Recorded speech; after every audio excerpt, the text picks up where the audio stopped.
There is growing demand for air medical services in Hong Kong.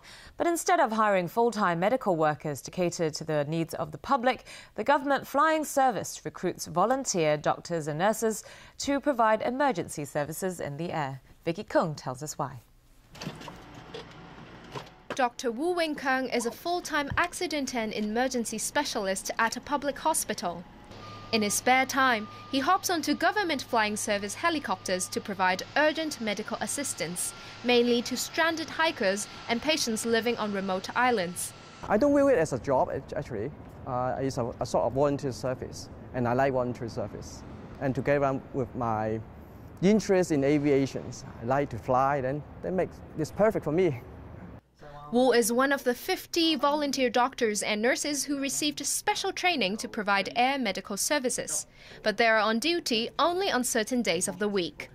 If we look at the dispersions of our call-outs, most of the call-outs comes in during the weekend from Friday to Monday and probably during the public holidays. And that is one of the reasons why we roster our doctors and nurses to cover those periods.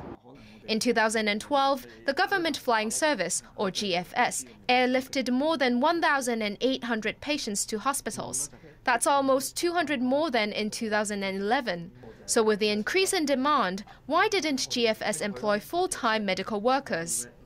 If we draw in full-time staff in the service, then they may not be able to maintain their clinical skills. We believe this is the best way to utilize their expertise and also the most cost-effective way to deploy resources. Falk also says doctors and nurses mainly supplement first aid services administered by air officers, and helicopters can normally send patients to hospitals for more advanced treatments in less than 15 minutes. This is one of the main aircraft used by the government flying service for medical assignments. The helicopter can take up to a maximum of 6 stretchers, 6 passengers and 2 pilots in one go. Vicky Kung, TVB News.